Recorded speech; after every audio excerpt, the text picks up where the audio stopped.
podcast where we talk to smart people, but not necessarily done by smart people? That is an awesome question. This one goes down probably on one of my top 5. Hey, I like nutrition. I like to eat food. This is the coolest thing ever. We're going to do this forever. I wish I paid more attention in that class. You know, I'm going to be honest, I don't understand that. As a man, I don't get it. Welcome to smartpeoplepodcast.com. Hello and welcome to Smart People Podcast, conversations that satisfy your curious mind. Chris Stemp here, so excited to have you. Let me ask you a question. Do you work? Like, do you have a job? Because if you do, then you are almost certainly going to fully understand and enjoy this episode. Look, I'm not sure if you're aware. I don't know if you even listen to these things, but we are on Patreon. You can go to patreon.com/smartpeoplepodcast and you can join our crew. If you're not familiar with Patreon, it's just a website where for $2, $5, $10 a month, you can support us so we can continue to grow, create great content. But let me tell you some of the things you get in return and why I'm telling you this now. As a Patreon supporter, you can tell us what topics you want covered on the show. Think about what you're struggling with. Is it parenting? Because that's what we covered last week. Is it motivation? Resilience? Are you interested in volcanoes? I mean, think about it. Just by supporting us for as little as $2 a month, you can reach out and say, hey, I'd love to hear about this topic. Well, the reason I'm telling you is we had a supporter reach out to us and say, Chris, look, I don't know if you can do this, but one of the most annoying parts of my job is sitting in useless meetings. I'd love to learn how to change that. How do we run better meetings? What's the point of them? Are they useful? And you know what we did? We went out and found the world's expert on meetings. Now, I'm not kidding you. Our guest this week, Dr. Steven Rogelberg, has been studying the science of meetings for 20 years. In fact, he just wrote a book at the beginning of this year called The Surprising Science of Meetings: How You Can Lead Your Team to Peak Performance. And that, my friends, is what we're discussing on the show today. So head on over to patreon.com/smartpeoplepodcast. Sign up. Not only do you get great perks, like you can recommend shows to us, but you also can get things like ad-free episodes. And once we get to, I think we're doing 25 supporters at this point, we're going to go back to weekly episodes. So you get twice as much smart people in your lives. All right, so this week, as I mentioned, we are covering the surprising science of meetings. Look, I travel all around the country working with various organizations. In fact, I'm leaving in about an hour to go to Texas tonight for a 2-day workshop on productivity. The number one thing I hear is how annoying emails are.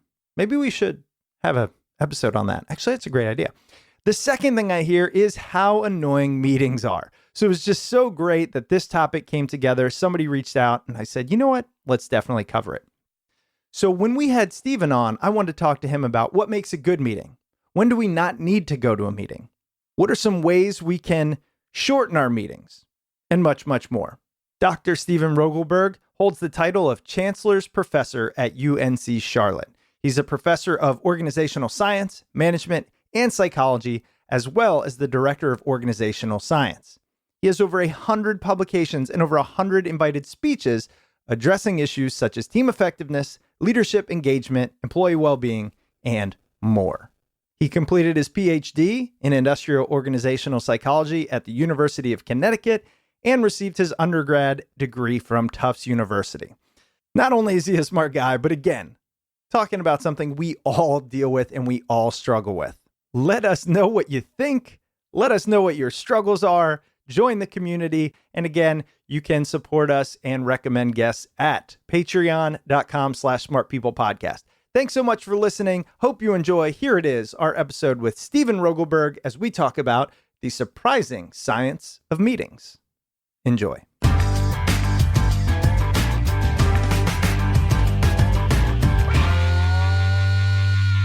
Your book is called The Surprising Science of Meetings. Just to start us off, I would like you to tell us what is the number one surprise that you have uncovered when researching the science of meetings?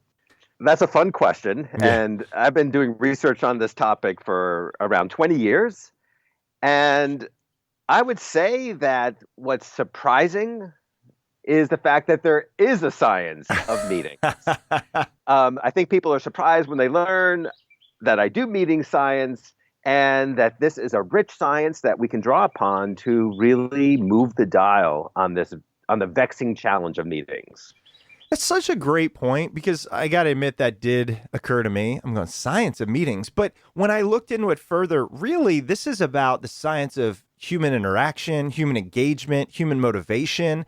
How did that all shape up? And how did you even uncover that it was a science in the first place? There has been research on teams and groups for decades.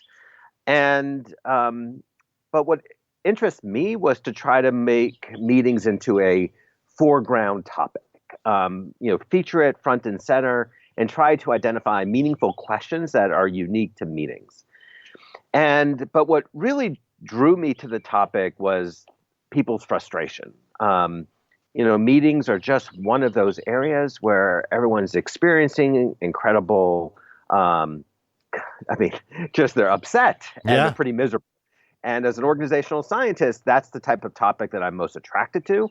And so that's what kind of brought me into studying it. And there really is a lot to draw upon. Well, I can't wait to get into it because as I was mentioning before we started recording, I go to companies every week, different companies, probably about 100 workshops a year. And it is amazing. The number one hot button, the thing that people just are seething over is meetings. And personally, I don't understand why. I mean, I know you can have good and bad meetings, but to me, oftentimes they seem necessary. So I cannot wait to get into it. But I want to start here. You have a very impressive resume. I know you're the director of the Organizational Science PhD program at UNC Charlotte.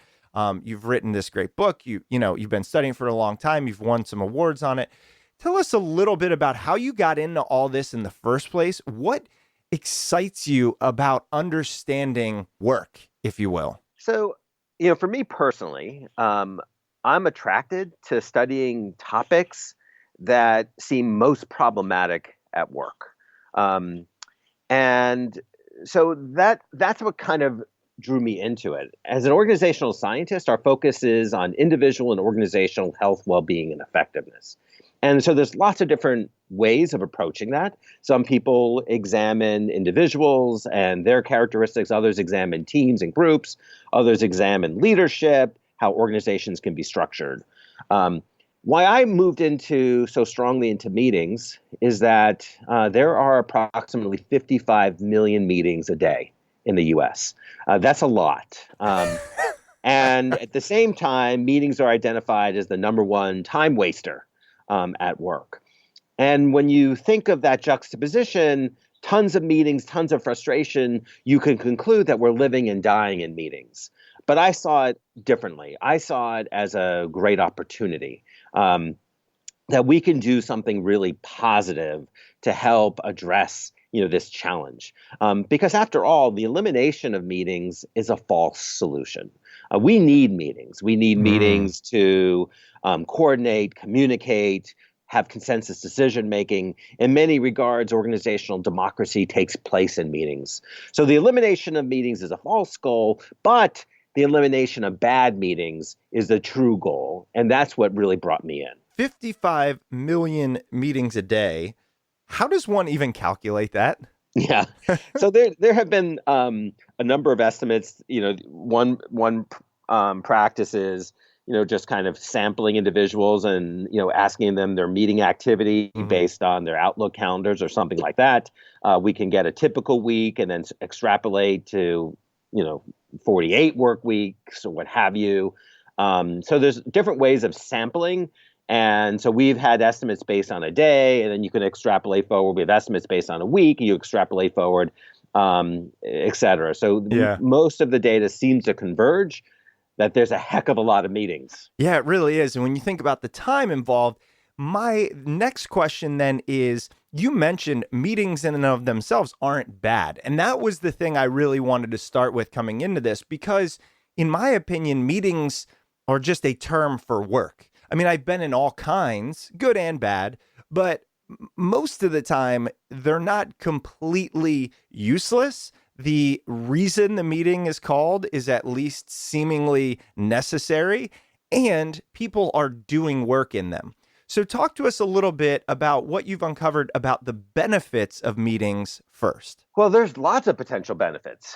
The fact is that there is a potential synergistic effect, where the sum, kind of the whole is greater than the sum of the parts. So the research generally suggests that 15% of the time, what emerges in a interaction in a meeting is unexpected and goes beyond individual talent. So something fantastic can happen. It's similar to, when the US beat Russia in the Olympics, right? And we had college kids playing. They outperformed what they would have be individually expected to do, and the whole was greater than the parts. That can happen in meetings. We could do something amazing. So they have the potential for great innovation, creativity, inclusion, engagement, commitment, buy-in. So there's lots of really amazing things that can come from meetings. Now let's move into this idea of it being essentially the number one time waster. I'm really curious about that because as a productivity teacher, I get to see firsthand what people, quote unquote, waste their time on. And I would imagine that people spend perhaps the most time in meetings, because if you have 3 and they're an hour, that's 3 hours. But wasting time assumes that they're not beneficial. Whereas you might only spend an hour on social media, but all of it's a waste. Or we might spend 3 hours in our inbox, but only one email we send is necessary. So talk to us a little bit about this idea of wasting time in meetings. I would say that people's experiences in meetings are lumpy, where you could certainly have moments. Our research generally suggests that you often find 50% of time in meetings being identified as a good use of time. And so I think people definitely see that there's value. My sense, though, is that the time that's not considered valuable is just a source of great frustration because you're inherently captive. And I think that's the key differentiator. If you're doing individual work and some of it is wasteful, fine, you're not captive. You could actually stop and move to something else. But when we are in a meeting, we are captive. The leader is in control. We do not have that control. And when something is bad and we don't have control, I think that's where the strong feelings emerge. See, I knew you'd have the great answer. I mean, that really is so true. As soon as you say we're being held captive, I just had almost literal flashbacks of the hundreds of meetings I've been part of. And oftentimes you're right. You're in there going, I could be doing so much more right now, except pretending to listen. Yeah. What have you found are the things that are most problematic with meetings? Just give us the rundown. And I'm sure there's many. Well, I'll share a major one, and then we can explore different pieces throughout our conversation. Perfect. But really, meeting success hinges with the leader. The leader is in control of the experience. The leader has chosen who to be there, the design, all the various pieces is inherently under control of the leader. And this is where the problem kicks in that the best estimates suggest that only around 20% of leaders ever receive any training on how to lead a meeting. So they don't necessarily know how to do it. And typically they just kind of recycle the practices that they've experienced by others who also did not know how to do it. So they lack good skills to effectively run these meetings. And then there's the second piece, which is we find in the research that one person tends to leave a meeting with a positive perception of it. You want to guess who's most satisfied with a meeting? Leader. Yes, the meeting leader. So, and this shouldn't surprise us. When you are in control and you're talking a lot, then you tend to think something is going well. And so now you have a leader who's unskilled and yet thinks they're good at something. That's a horrible combination. And given that, these leaders often don't approach meetings by making careful choices. So many of the meeting leadership practices are dialed in. For example, research on agendas suggests that around 50% of agendas are just this recycled. They're the exact same thing meeting after meeting. And so fundamentally, the biggest problem with meetings is they're not designed meaningfully and purposefully by the leader. They just happen habitually. And a good way of contrasting it is, think about this podcast. You planned and prepared it, right? Mm-hmm. You thought about the questions and the order. Think about when you do a workshop or a presentation. You plan, you think about it, you consider the attendees. And these are those thoughtful planning, thinking activities are just not typically applied when it comes to meetings. It's time for a sponsor break. This week's episode is brought to you by Bombas. How often do you think about your socks? If you're like I used to be, not much. But I recently discovered socks that changed the way I'll think about socks forever. They're called Bombas. Listen, I'm wearing my Bombas right now. I love them so much. I've got the men's solid ankle socks in charcoal, and honestly, they're the most comfortable pair of socks I've ever owned. I typically don't think about my socks, but now I find myself thinking, my God, these are comfortable. Quite simply, Bombas are the most comfortable socks in the history of feet. They're made from super soft natural cotton, and every pair comes with arch support, a seamless toe, and a cushioned footbed that's comfy but not too thick. With many colors, patterns, lengths, and styles, Bombas look great in the gym, at the office, and out on the town. Bombas are what feet daydream about. And for every Bombas purchase you make, Bombas donates a pair to someone in need. You want these socks? Here's how you get them. Buy your Bombas at bombas.com/smart and get 20% off your first purchase. That's BOMBAS.com/smart for 20% off. One last time, that's bombas.com/smart. And now back to the episode. That's so true. We just get, I think oftentimes we say, okay, I'm going to get these people in the room, and we kind of think about who's there, but we use the approach of more is better. And then we assume I have a topic and we're going to discuss it and we're going to solve it. And that's it. That's the extent of the planning. And we don't take that type of approach in almost anything else in the business environment. Why is that? Yeah, so we don't. Another good example is meetings with customers. We don't dial that in. We give that thought as well. You're right. I think when it comes down to, workplace meetings, a spotlight has not been shined on it. And at the same time, organizations do not have any feedback and accountability systems. So if you reach out to talent management executives in our Fortune 100 and ask them, how many of you have built into your employee engagement surveys content around meetings? I can almost guarantee you that you will not have more than one hand up.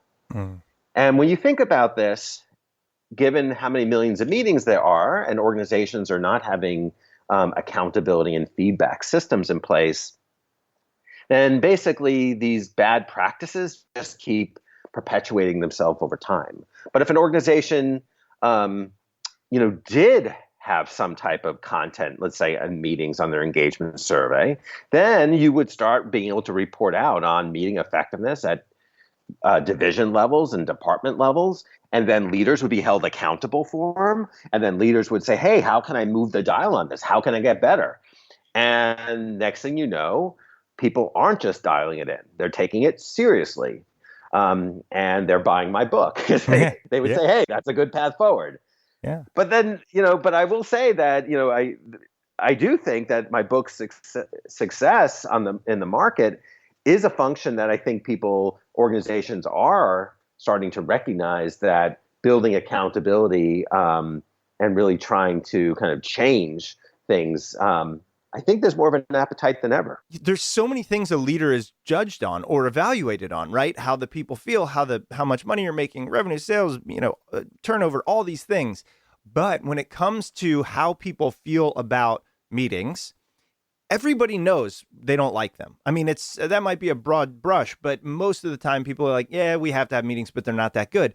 But that, because it's an assumption, it's that this is how it has to be. Nobody has to take any accountability for it in the first place. I really enjoy that. So if you were talking to, as you probably are, I mean, there's thousands and thousands and tens of thousands of people listening, the leaders of the world, what's the first thing you would say to them that they can go do tomorrow to make their meetings better? So there are a constellation of things that folks can do. What's different about my book is that I did not create it as a prescription to good meetings. I didn't write it such that I say, hey, first do this, then do this, then do this, then do that, because that's actually not going to work out for you. How I wrote this book was saying, here are a variety of tools, and there's lots of different approaches that you can take. And I want you to be deliberate. I want you to make careful choices based on who you are as a leader, what your goals are, and who your attendees are. So really the main piece of advice to leaders is to make choices and be purposeful. Think about all the various ways a meeting can be done. And let me give you an example. So you could find books that say, hey, step one, have an agenda. Well, that's actually not good advice. Our research shows that having an agenda in of itself does nothing for meeting effectiveness. What matters is how that agenda is created. Did you consult others? How is it ordered? And most importantly, what are the topics that actually made the agenda? And finally, how was the agenda facilitated? Did you really get inclusion and engagement? Those are the things that will become predictive. So I guess to kind of summarize, I don't believe it's do A, do B, do C, but make choices about A, B, and C, and here are a variety of options to consider. I think the best way to proceed is I have, a number of things about meetings, just that I'd love to know through the science, through what you've uncovered. What should we be doing? So the first thing I want to start with is, how do we know if a meeting is the right way to proceed with an issue versus an email versus doing it on our own or a Slack or something like that? Good. What's a good way to determine if a meeting is necessary? Good. So basically, I will give. I'll share one example, and that way you have lots of time to ask more questions. But I'm happy to go more in depth on anything. So I'll follow your lead here. So one way, and something I'm particularly keen on, is thinking about your agendas not as a set of topics to be discussed, but instead as a set of questions to be answered. And if you think of an agenda as a set of questions to be answered, and you create these questions, well, A, you know who to invite. B, you know if the meeting is successful because the questions have been answered. You know when to end the meeting because the questions have been answered. But most importantly, if you can't generate questions, you shouldn't have the meeting. So that's a fundamental litmus test. Are there key questions that have to be answered? And again, if they're not key questions, then it suggests to you that there might be alternative ways of doing what you need to have done. I like that. Okay, so start from the question perspective. I think so. And I think that's a really nice, tangible kind of approach that meeting leaders can get their arms around. All right, great. So let's assume we think through it. We go, okay, I have some questions I need to answer. What is the best way to disseminate a meeting invite even, or make sure everyone is on the same page about where, when, what, how, etc.? I guess I'm talking meeting invites here. Okay. Well, certainly technology helps facilitate this whole process. Sure. But, I think the key decision points, though, for you in your question are, A, when should you distribute this information in advance? When do you need to announce it? And definitely, at least 24 to 72 hours, where you're not only inviting people to the meeting, but you're making it clear what the meeting's going to be about so that they have the ability to, prepare and to really determine whether they should be there. Then you have this idea of who actually should be invited. And this is where the meeting leader really has to think carefully. And I would typically believe that when you think about who should be there, you basically can put people into two categories. People that have to be there, and maybe people who are kind of more secondary to that. Right now, we tend to invite all those secondary people. And this is where you start to get meeting bloat. And this is highly problematic. I'm sure we'll talk about meeting size later. Oh, yeah. But basically, those secondary individuals need a way out. And there's a couple ways of doing this. So first of all, these secondary individuals, we could tell them just to show up for part of the meeting and then leave. So perhaps our early agenda items involve a bigger set, but then the latter agenda items involve a smaller set. Second, these secondary members can be told about the meeting, but then there's a personal follow-up. And the personal follow-up is saying, hey, I wanted to at least let you know about this meeting. I really don't think you have to be there. Here's what we're going to talk about. I promise I'll give you the meeting minutes. If you have any thoughts on the agenda items, please share them with me. But I want to leave the choice up to you. When you say that, people will typically opt out. They will be happy with the fact that they will be able to be given the minutes. But if you don't have that conversation, or if you don't invite these people initially, it could be problematic. And that one of the things that we find is that while people complain about meetings, if they're not invited, they're often worried. They're worried that maybe they're being marginalized. So we want to find that sweet spot when we're sending that meeting invite out. Who really needs to be there? Who can we at least acknowledge, address kind of their needs not to feel excluded, and but then easily give them a way out. Yeah, and another really great point there is, although we might give them a way out, oftentimes people feel like, oh, that's a trap, right? Like many leaders I talk to say, yeah, people can decline or reject it, but have they communicated to their team that truly it is okay to not show up? And even more so, it is encouraged if they feel it's not a good use of your time.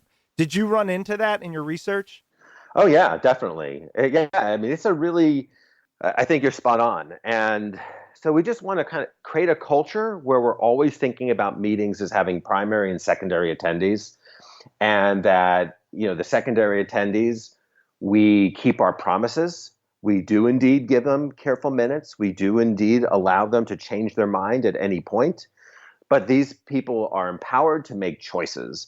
Given the agenda, they can say, hey, you know what? Yeah, I don't think it fits, but I trust the meeting leader that when something does come up that's relevant to me, I'm going to know and I'm going to be able to, have voice. And as long as we built this culture of trust, we're going to be able to really decrease unnecessary meeting activity. Right? Because any time that you don't have someone at that meeting, you're giving them a gift of time. And that's tremendous. And, today's workplaces are incredibly busy, as you know. So when you can return time back to someone, the gains are fantastic. Quick break from the interview to talk about one of our awesome sponsors. This week's episode is brought to you by Mint Mobile. If you're still using one of the big wireless providers in 2019, have you asked yourself what you're paying for? Between expensive retail stores, inflated prices, and hidden fees, you're being taken advantage of because they know you'll pay. Enter Mint Mobile. Mint Mobile provides the same premium network coverage you're used to, but at a fraction of the cost because everything is online. Mint Mobile saves on retail locations and overhead and passes those savings directly to you. Listen, I've been on one of the big wireless providers forever, and I was paying, $80, $90, $95 a month, which when you think about it is crazy. Switching over to Mint Mobile has been amazing. I'm paying a fair price for cell service, and the coverage is amazing. Mint Mobile makes it easy to cut your wireless bill down to just $15 a month. Every plan comes with unlimited nationwide talk and text. With Mint Mobile, stop paying for unlimited data you'll never use. Choose between plans with 3, 8, or 12 gigabytes of 4G LTE data. Use your own phone with any Mint Mobile plan and keep your same phone number along with all your existing contacts. Ditch your old wireless bill and start saving with Mint Mobile. To get your new wireless plan for just $15 a month and get the plan shipped to your door for free, go to mintmobile.com mintmobile.com/smart. That's mintmobile.com/smart. Cut your wireless bill to $15 a month at mintmobile.com/smart. And now back to the episode. Oh, absolutely. One of the number one things I'll say to leaders is, actively tell people, hey, we are eliminating this meeting every week. And it just shows, wow, he really cares about the amount of time I have. It's not just lip service. So I completely agree with you there. Speaking of time, you actually have a really unique way of thinking about the timing of meetings. And I'm curious on why that is. You kind of advocate for this odd timing. Could you tell us a little bit more about that? Sure. Yeah, absolutely. So most meetings are an hour or 30 minutes. And the reason is that those are the default settings on your calendar programs. That's not a good reason to have an hour or 30-minute meeting. What meeting leaders need to do is, given the goals, given the questions that need to be answered, they need to think carefully, well, how long should that take? And decide on a meeting time. And that meeting time could be 48 minutes. I'm fine with that. It could be 36 minutes, but I want them to think and choose a time as opposed to allowing one of these calendar programs to default to a time. And then once a meeting leader decides on how long a meeting should take, I encourage that meeting leader to dial it back a little bit. We know from research that when you add a little bit of pressure, people tend to be more focused and perform optimally. And so you have this time, you dial it back, next thing you know, you're returning 14 minutes to every individual in that meeting. And that, again, compounded across 55 million meetings is a lot of meetings. And all of this advice is particularly relevant given what we know about Parkinson's law. And Parkinson's law, and it's been supported with research, is that work expands to whatever time is allotted to it. So if a meeting is scheduled for an hour, it will take an hour. If the meeting is scheduled for 2 hours, it will take 2 hours. But if the meeting is scheduled for 48 minutes, it will take 48 minutes. All right, so we've got the timing, we've talked about involvement, etc. I do want to touch on, you mentioned meeting bloat. I think this is one of the biggest struggles is who should be there. Because honestly, everyone I ask says, I don't want to be in meetings that I don't need to be in. But then when I say, well, which ones are those? They don't know. They are scared to miss them. They do feel left out. And maybe it's left out from a marginalized standpoint, but maybe it's just left out from the point of I might miss something I need. And so I'm really curious, is there an optimal number of attendees? And then B, for leaders and for attendees, what's the best way to determine truly if we need to be there? The number of attendees in a meeting will vary depending on what you're trying to achieve in the meeting. If it's really about discussion and decision making, surpassing 8 individuals will be really tricky. You'll have to be an excellent facilitator to accommodate more than 8. So I think smaller than 8 is kind of key for that, more rich discussion oriented. If it's just information oriented, then, clearly, it doesn't have those types of limits. But we know that whenever possible, we want to go for the smallest number of people possible. As meeting size increases, so does dysfunction. As meeting size increases, communication problems start to compound.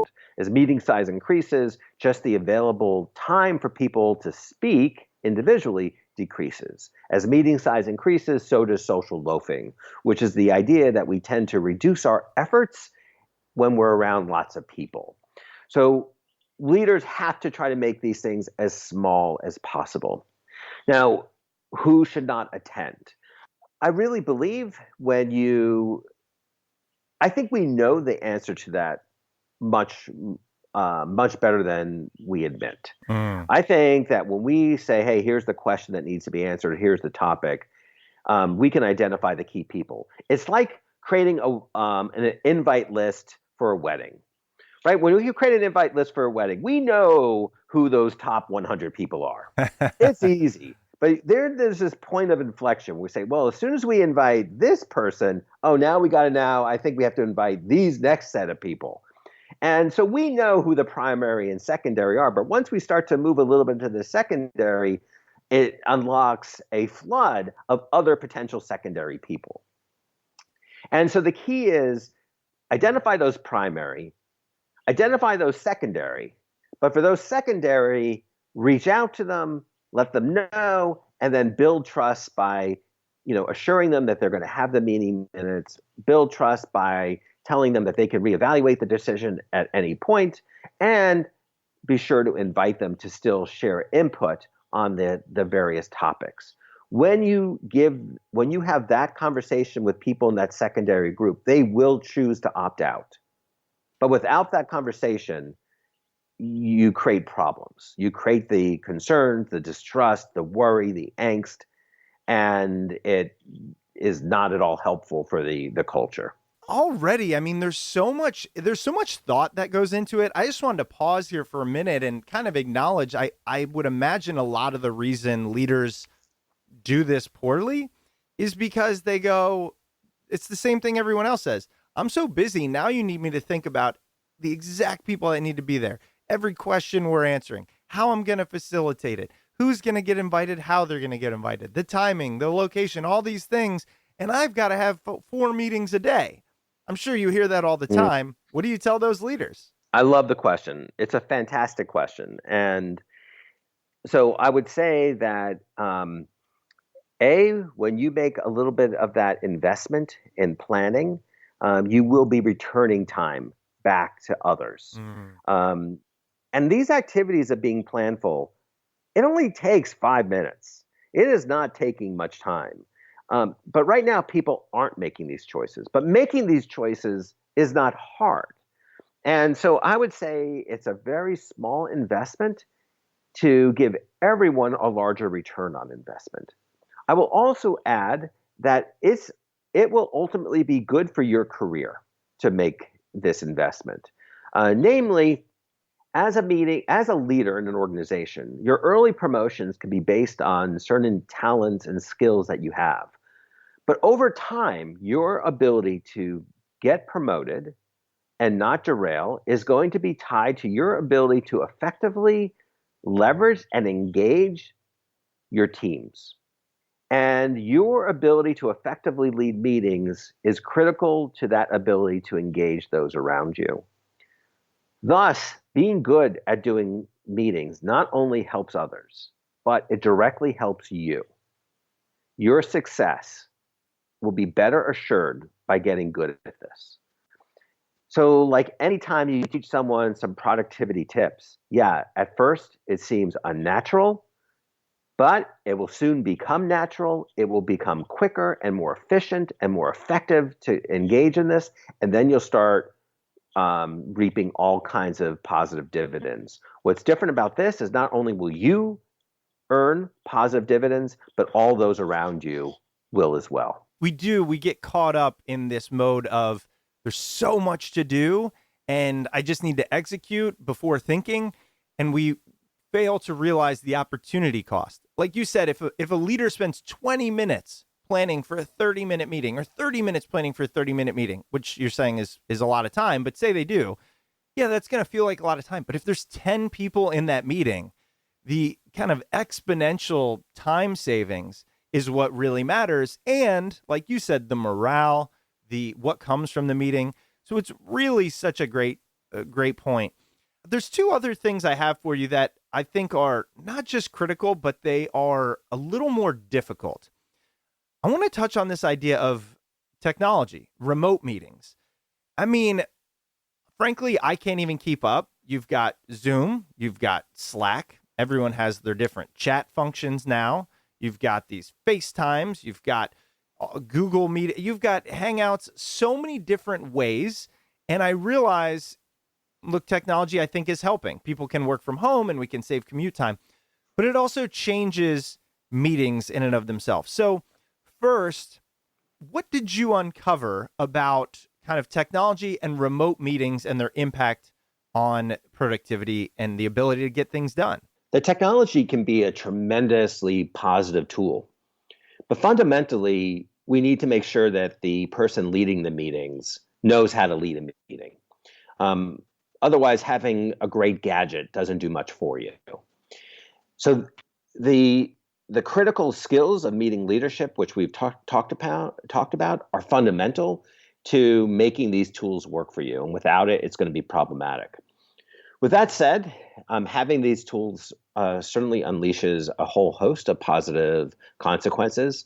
The fact that we can use Zoom, for example, to engage with people visually is a wonderful thing. And so these tools they make the world feel smaller, give people that necessary contact. So lots of really positive things can come from it. But at the same time, when you have a remote meeting, new forms of dysfunction can emerge. I'll give you one example. Our research generally shows that when you ask people what's the most dysfunctional meeting type, they will say a virtual meeting. But if I ask them, what meeting type do you prefer? They will often say a virtual meeting. And clearly you get it because you're laughing. Yeah. And the joke is people prefer it because they can multitask and do Exactly. other things. Well, that's very problematic. That's a bad state of affairs. So a meeting leader, when they have a remote meeting, they're going to have to expand their tool set even more so. They're going to have to fully embrace their role as an air traffic controller, where they constantly call people out by name, that they keep a tally of who's contributing and who's not, and they're making sure that they're getting everyone involved. They're going to need to make sure they don't feature themselves in that conversation, but recognize that they are facilitating. They're going to want to make sure that everyone is attending visually, through video. That's going to be critical to prevent some of that social loafing that we mentioned earlier. They're going to make sure that that meeting actually is slated to start 5 minutes earlier. So the expectation is everyone has resolved any technology issues before the meeting actually starts. They're going to even consider banning the mute button. And now that sounds kind of crazy, but think about what the mute button enables. For the most part, people want to be on mute so they can do other work. So they can type at their keyboard, so they can eat their lunch. They can do a whole host of other things that aren't related to a meeting. Well, in workplaces, this is not acceptable, right? We're asking people physically present to actually be to be mentally present. They have to be in a room. They have to be in a quiet space. They're not eating their sandwich during a meeting. They're not taking care of their dog during a meeting. And so I like this idea of of metaphorically and often sometimes not metaphorically banning the mute button, because it basically changes the conversation to be, hey, if you're having a meeting remote, you find yourself in a quiet place where you're not doing other things. And then I would also say that in general, remote meetings need to be much shorter. People's concentration span when it comes to executing remote is just not as high. And so our meetings have to be tighter. We really need to plan them more carefully and let people off the proverbial hook. And now a quick word from this week's sponsor. This week's episode is brought to you by BetterHelp. Have you ever thought about talking to someone but are unsure of where to start? BetterHelp makes it easy to connect with a licensed professional counselor, caring professionals specializing in the issues that you want to talk about. Join BetterHelp and get help at your own time and at your own pace. Schedule secure video and phone sessions or text your therapist worldwide, and you can start communicating in under 24 hours.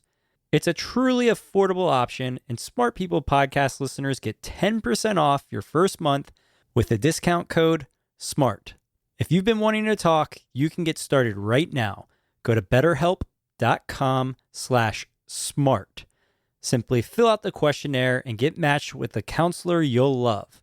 That's betterhelp.com/smart and use offer code SMART to get 10% off your first month. And now back to the episode. You know, I don't really have a lot of meetings because of the nature of my work, but a number of my friends work in just standard corporate, these big accounting firms and consultant firms. And we'll go play golf during the week. And no joke, they'll take calls from the golf course and they'll mute it. And it's a 30-minute call and they'll play golf for 25 minutes. And they'll say, okay, we need to stop for a sec. It's going to be my turn. And they'll get on and talk for 3 or 4 minutes and boom. And it cracks me up, right? And I've done it too. My point, though, is there is some necessity there, right? So these folks didn't need to hear the previous 20 minutes or didn't need to actively hear it. We get that. But they also didn't know when they were going to be called upon. And they didn't know, and they did have something that the group needed to know. So how do we solve this issue when you've got 10 people maybe who do need to transmit information, but it's almost just that? It's like a transmission of information, not a conversation or even a deep problem solve. Well, so there's a variety of different ways of potentially approaching it. I'll share one. So in the case of your friend, if the content of the meeting itself really wasn't worth listening to, then heck, they could just record themselves giving their update and folks in the meeting could play it. The nice thing is that folks could actually play the update, and again, we can record ourselves really quickly. They can play it in 1.5 times speed. We're able to listen much faster than people speak. So we could get this person's download of information very efficiently. I love that, by the way. I just want to pause there. I love that because I listen to a boatload of podcasts and I always listen on at least 1.5 times speed. And I actually think about people listening to me on 1.5 times speed.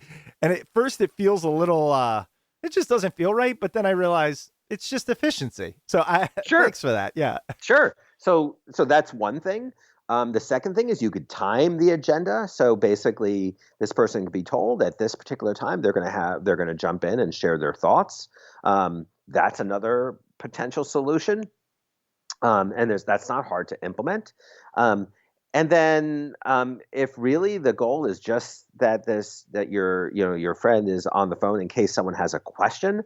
Oh my gosh, that's pretty much rude, right? To hold this individual captive for that amount of time. So what I think is, you basically, if it's a situation where your friend needs to stay in the loop, then, she or he can read the minutes that are produced. And if they have questions about it or someone wants to follow up with them, they can. So I think that there would be a number of ways of approaching that situation, but it's not overly functional that you have attendees who are playing golf during a meeting. Right. I think that's a coping mechanism. That's a symptom of dysfunctional meeting practices. And I think that is suggesting that we need to change how we're approaching these meetings so that when your friend is being asked to attend a meeting, well, she attends the meeting and she's present. But if the person doesn't need to be there, then they truly don't have to be there. Yeah. No, I love that. And I will say the company I work for now, the thing they do so well is they not only record all meetings, then send out not detailed minutes, but hey, at this point, you're going to hear from this person. At this point, you're going to hear from this person. And they actively encourage you to simply listen to the recordings. Now, that's a function of our work. We're always traveling. We're in workshops all day, et cetera. But it also, if you are just a passive participant that needs the info, but needs it at your own rate, man, the time savings, the flexibility is so useful. And so I really think to sum all this up and let you go here, a lot of it comes down to we need to be thinking about meetings differently. Yes, there are tips, there are tricks, there are things. You go so in depth in your book, but let's start realizing at 55 million meetings a day, the cost of every minute that is not useful and almost the negative implication of people's engagement. Chris, I've done a lot of podcasts, a lot of television work, and I would say your summary is the very best I've heard. You nailed it. Wow. You nailed it. I really appreciate that. You said it exactly right.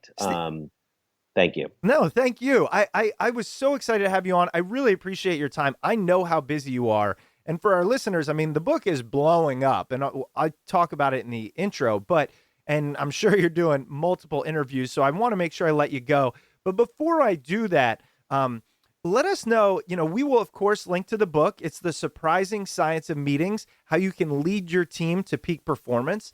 But you also, there's articles out there. You're on social media. Tell us where we can go if I'm a leader or even a participant to learn more about this and take it to my team and really do what I'm sure you want this book to do, which is not just be purchased, but to change the way people work. Yeah, thank you for that question. And I would say that there's a few places to go.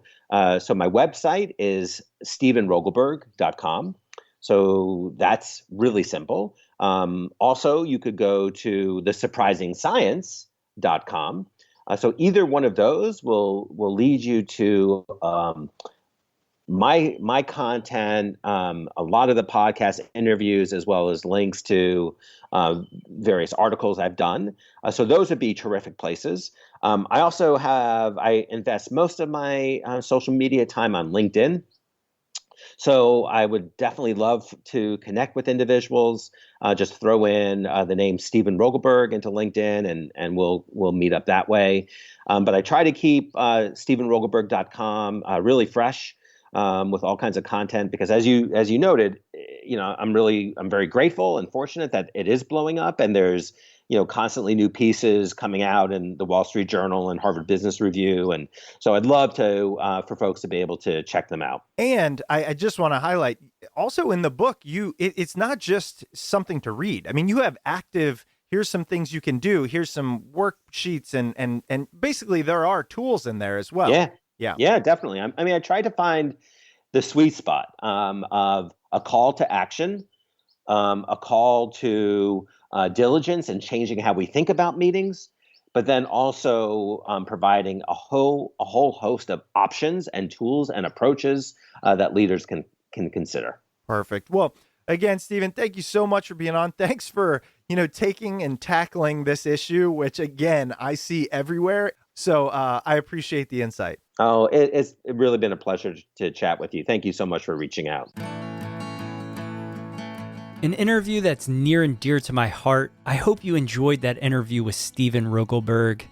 His book, The Surprising Science of Meetings, How You Can Lead Your Team to Peak Performance, is available on Amazon and wherever books are sold. If you'd like to support the show, there are so many ways that you can help us out. You can head over to our Amazon page located at smartpeoplepodcast.com/Amazon. You can pledge support on Patreon at patreon.com/smartpeoplepodcast. Or you can head over to iTunes and Apple Podcasts and leave us a rating and review. If you'd like to reach out to the show, you can email us at smartpeoplepodcast@gmail.com or message us on Twitter at smartpeoplepod. And if you'd like to stay up to date with all things Smart People Podcast, please head over to smartpeoplepodcast.com and sign up for the newsletter. That's it for us this week. Make sure you stay tuned. We've got a lot of great interviews coming up, and we'll see you all next episode.